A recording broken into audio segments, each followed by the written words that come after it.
Hello friends, welcome back to my channel technical show time. Friend, जैसा कि आप लोग जानते हैं कि संडे को मैं एक वीडियो लेकर आता हूं। आप लोग कमेंट बॉक्स में कमेंट करके जो क्वेश्चन मुझसे पूछते हैं, जो आपके डाउट होते हैं, उनके रिप्लाई मैं संडे के वीडियो में करता हूं। तो फ्रेंड्स, आज संडे है और संडे कमेंट बॉक्स का एक नया एपिसोड लेकर मैं आ गया हूँ। तो चलिए फ्रेंड, आज के क्वेश्चन आंसर शुरू करते हैं। तो सबसे पहला क्वेश्चन लेते हैं यहाँ पर गौरव सिंह मेहर जी का। ये लिखते हैं कि इसमें घोस्टिंग इशू रिजॉल्व हुआ या नहीं। तो गौरव जी पूछ रहे हैं एलजी के 2019 के मॉडल UM7780 के बारे में। उसमें जो घोस्टिंग की प्रॉब्लम आ रही थी, जो स्क्रीन बर्निंग की प्रॉब्लम आ रही थी, हम अगर चैनल चेंज करते हैं तो पिछले चैनल की कुछ इमेजेस और पिछले चैनल का जो लोगो है वो हमारे करंट चैनल पे थोड़ी देर के लिए दिखता है। इस तरीके की प्रॉब्लम 2019 के कुछ मॉडल में देखने को मिली है एलजी के। तो UM7780 जो पर्टिकुलर मॉडल है उसमें तो ये प्रॉब्लम फिलहाल दूर नहीं हुई है, लेकिन अभी जो 2020 के एलजी के मॉडल आए हैं तो उसमें किसी भी तरीके का स्क्रीन बर्निंग इशू और घोस्टिंग की प्रॉब्लम फिलहाल नहीं देखी गई है।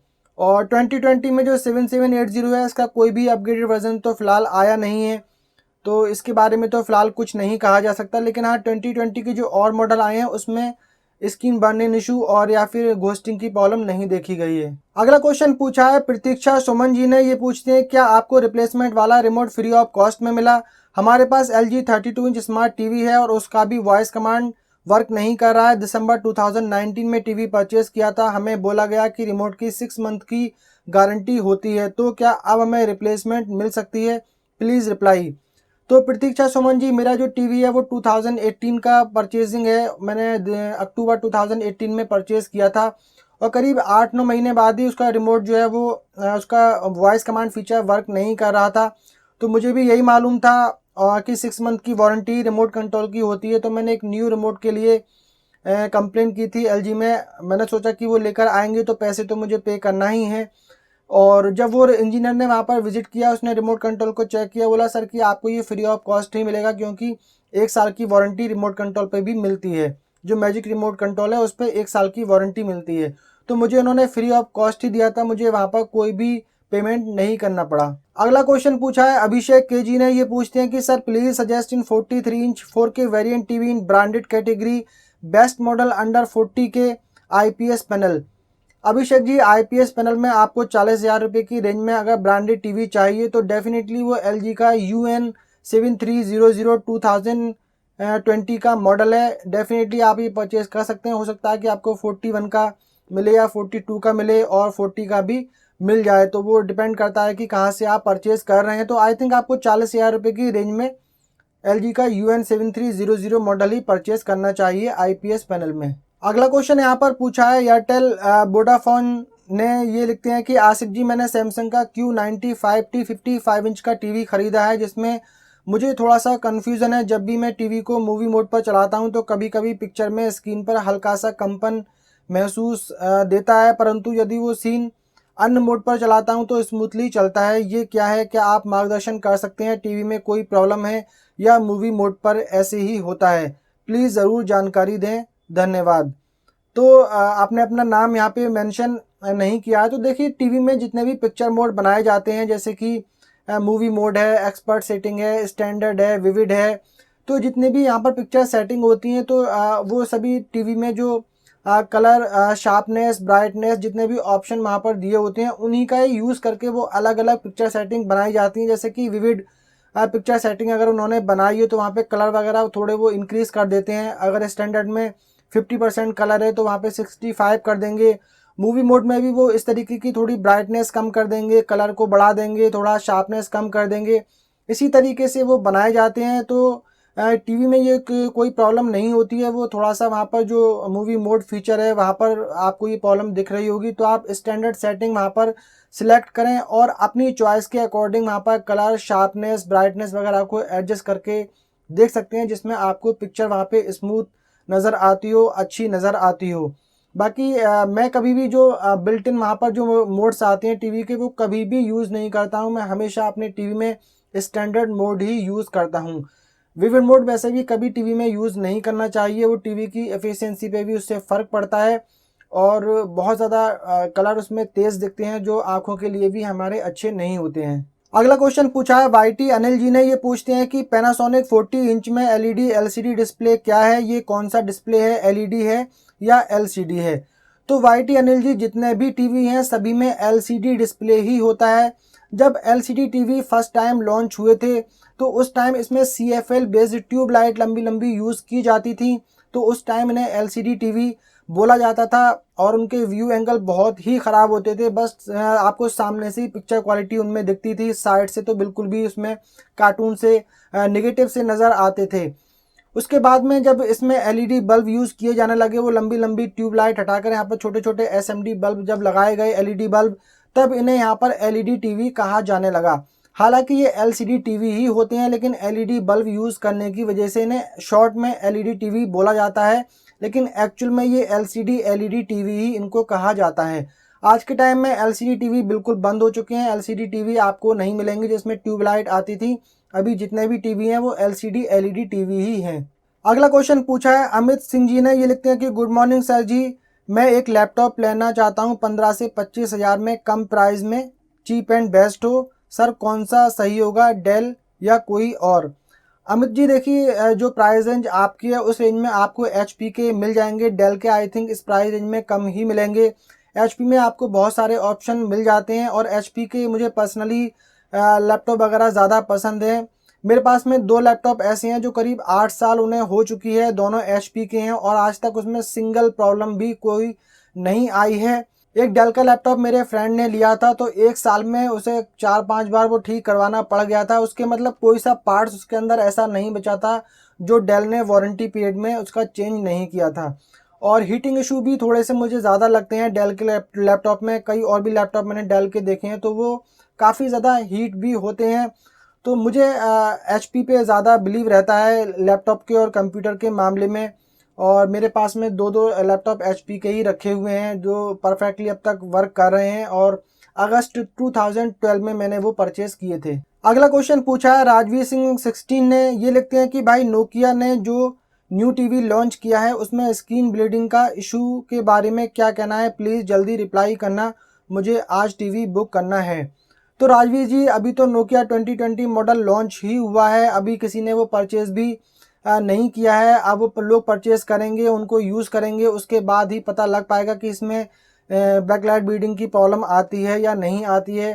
तो सजेशन यही रहेगा कि फ़िलहाल आप फर्स्ट सेल में अगर परचेज़ ना करें, थोड़ा सा इसका रिस्पॉन्स आगे आने दें कि इसमें ब्लीडिंग होती है या नहीं होती है। अगर होती है तो आप ना लें। तो अभी तो ये जस्ट लॉन्च ही हुए हैं तो ब्लीडिंग के बारे में इसमें कुछ भी कहना फ़िलहाल ठीक नहीं है। अगला क्वेश्चन पूछा है प्रभाकर कदम जी ने, ये पूछते हैं कि आपके ये वीडियो में आपके लेफ्ट हाथ के बाजू में टेबल पर मिनी कंप्यूटर जैसा क्या है, और आप जब संडे को सवालों के जवाब देते हैं तब आपके हाथ में सफ़ेद कलर का पीडीएफ रीडर जैसा मोबाइल की तरह कुछ होता है, वह क्या है। तो प्रभाकर कदम जी, ये कोई मिनी कंप्यूटर नहीं है, एक्चुअल में ये सैमसंग टैब 3 है और उसका एक ये मैंने 150 रुपीज़ का ये एक स्टैंड है, ये मेटल का, ये अमेज़ोन से मैंने परचेज़ किया था। तो ये इस पे इस तरीके से साइड में रखा रहता है। उस टाइम मुझे यूज़ में नहीं आता है, इसको सिर्फ संडे को मैं यूज़ करता हूँ यहाँ पर कमेंट वगैरह रीड करने के लिए। थोड़ा स्क्रीन इसकी बड़ी है तो कमेंट वगैरह रीड करने में थोड़ी सा इजी हो जाता है। और पहले जो मैं मोबाइल यूज़ करता था वो ख़राब भी हो गया है, उसका वो काफ़ी हैंग भी करता है और काफ़ी छोटा छोटा उसमें दिखता है। तो जब इसे यूज़ में नहीं करता हूँ तो इसे साइड में रखा रहता है मेरे वीडियो में, और संडे को मैं इसे इस तरीके से यूज़ कर लेता हूँ। अगला क्वेश्चन पूछा है नीतेश एच एस जी ने, ये लिखते हैं कि sir I want two by 43 inch TV which is the best. तो नीतेश जी, अगर आपको एंड्रॉयड टीवी परचेज़ करना है तो मैं आपको सजेस्ट करूंगा कि आप मोटोरोला रेवू 2020 टीवी सीरीज़ का मॉडल परचेज़ कर सकते हैं, या फिर आप नोकिया का 43 इंच टीवी 2020 मॉडल परचेज़ कर सकते हैं। लेकिन अगर आपको थोड़ा ब्रांडेड कैटेगरी में जाना है तो आप वहाँ पर LG का UN7300 मॉडल परचेज़ कर सकते हैं, और अगर आपको LG का नहीं चाहिए तो फिर आप सैमसंग का TUE60A या फिर TU8000 मॉडल भी परचेज कर सकते हैं। अगला क्वेश्चन पूछा है प्रतीक विश्वास जी ने, ये पूछते हैं कि very good work, can you tell me what is PTV PTA in the model name, I am getting variant of PTA 55 inch at 55K, is it same. Pratik ji, आपका बहुत बहुत शुक्रिया मेरे वर्क को अप्रिशिएट करने के लिए। और ये जो PTA PTB PTUA जो नेम है, जो मॉडल नंबर में लिखा होता है, ये LG के टीवी में ही लिखा होता है, LG के टीवी के मॉडल नेम में। तो ये कुछ कुछ कंट्री के हिसाब से आता है, जैसे इंडिया में PTC PTA मॉडल आते हैं, और ऑस्ट्रेलिया में या UK में आप जो मॉडल देखेंगे वहाँ पर PTU लिखा होगा, और दूसरी कंट्री में PTB लिखा होगा। तो ये कंट्री कंट्री को डिफाइन करते हैं। अब ऐसा भी हो सकता है जैसे PTA मॉडल इंडिया में आ रहा है और वो आपको सेम बांग्लादेश में भी देखने को मिल जाए, या फिर वो पाकिस्तान में देखने को मिल जाए। तो ये कंट्री कंट्री पे डिपेंड करता है। तो इनको थोड़ा सा डिफ्रेंशिएट करने के लिए वो ये इस तरीके के मॉडल नेम रख देते हैं। हालांकि टीवी सेम होते हैं, लेकिन ऐसा भी होता है कि कंट्री के हिसाब से थोड़े फीचर वगैरह भी चेंज कर दिए जाते हैं, पैनल भी चेंज कर दिया जाता है। जैसे कि इंडिया में मोस्टली IPS पैनल लोग यूज़ करते हैं, तो पसंद करते हैं, तो IPS पैनल के टीवी आते हैं। और दूसरी कंट्री में मॉडल यही सेम होगा, लेकिन वहाँ पर VA पैनल भी यूज़ कर लिया जाता है। तो ये थोड़े से ये डिफरेंस करते हैं, बाकी तो मॉडल सेम ही रहता है। अगला क्वेश्चन पूछा है प्रशांत माथुर जी ने। ये पूछते हैं कि कैसे हैं भाई 55 इंच टीवी में न्यू नोकिया बेटर है या तोशिबा? ओवरऑल बताइएगा as a complete package. It is not about android और नॉन एंड्रॉयड और 16 GB और 4 GB। I want only best picture quality and sound, please suggest. Prashant Mathur ji, मैं बिल्कुल ठीक हूँ और उम्मीद करता हूँ कि आप भी ठीक होंगे।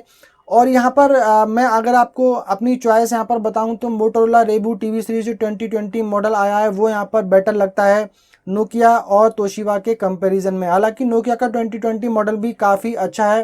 तो अगर आपको परचेज़ करना है पिक्चर क्वालिटी में, साउंड क्वालिटी में, ओवरऑल परफॉर्मेंस में, तो आप नोकिया 2020 मॉडल या फिर मोटोरोला का रेबू टीवी सीरीज़ ही परचेज़ करें। ये दोनों बेटर लगते हैं तोशिबा के U5050 मॉडल के कंपैरिजन में। अगला क्वेश्चन यहाँ पर पूछा है गौरव भट्ट जी ने। ये लिखते हैं कि नोकिया में डुअल बैंड वाईफाई नहीं है, जो कि बिगेस्ट ड्रॉबैक है 4K टीवी के लिए। बाकी तो सही है सब, तो रियलमी बेटर होना चाहिए।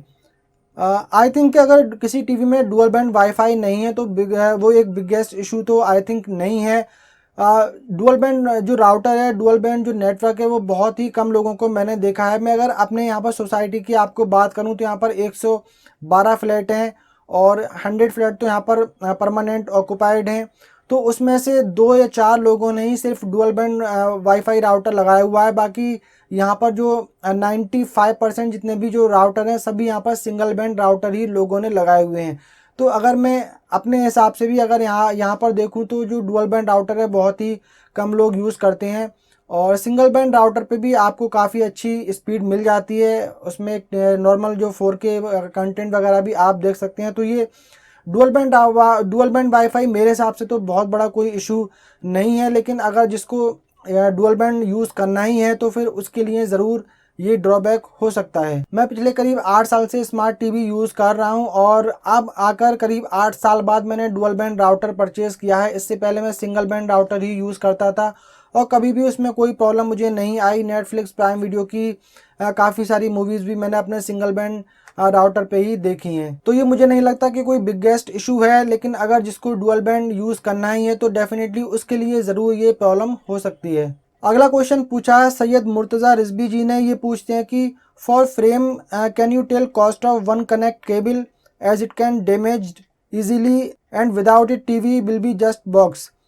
सैयद मुर्तज़ा जी, इसकी जो वन कनेक्ट केबल है सैमसंग फ्रेम टीवी की, उसका प्राइस क्या है वो तो एग्जैक्ट मुझे नहीं पता। लेकिन अगर वो डैमेज हो भी जाती है तो वो इजीली फिक्स हो सकती है, उसमें कोई ऐसी ख़ास प्रॉब्लम नहीं है। जो वन कनेक्ट की जो वायर है उसके अंदर बहुत सारी वायर होती हैं, जो पतली पतली वायर उसके अंदर होंगी और सब पे कलर होता है, रेड, ग्रीन, ब्लू, येलो, इस तरीके के कलर वहाँ पर होता है। तो अगर जितना हिस्सा वहाँ पर डैमेज हुआ है उसको आप कट कर दीजिए और उनको कलर मैच करके फिर से आप उनको जोड़ सकते हैं। तो ये कोई प्रॉब्लम नहीं है। अगर ऐसा हो भी जाता है तो उसे बहुत ही इजीली फिक्स किया जा सकता है, आसानी से खुद फिक्स कर सकते हैं।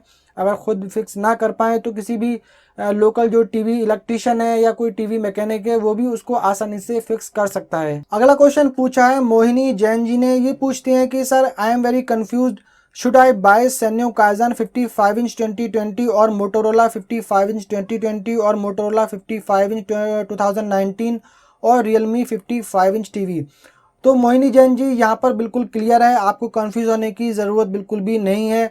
मोटोरोला 2020 जो टीवी सीरीज़ है, मोटोरोला रेवू टीवी सीरीज़, वो आप यहाँ पर परचेज कर सकते हैं। वो इन सभी मॉडल में यहाँ पर बेस्ट है। अगला क्वेश्चन यहाँ पर पूछा है एनकेबी टेक्नो प्रो ने। ये पूछते हैं कि सर अगर फ्लिपकार्ट से बाई किया है तो रिफ़ंड कहाँ से लें। तो देखिए, आप परचेज़ कहीं से भी करें, उसका कोई भी मैटर नहीं करता है। फाइनली जो वारंटी होती है, किसी भी तरीके की प्रॉब्लम होती है, वो उसका ज़िम्मेदार एक ब्रांड ही होता है। चाहे आप शोरूम से परचेज़ करें, चाहे आप ऑनलाइन वेबसाइट से परचेज़ करें। अगर किसी भी प्रोडक्ट में कोई भी प्रॉब्लम आती है तो ब्रांड ही उसकी सर्विस देता है, ब्रांड ही उसका ज़िम्मेदार होता है।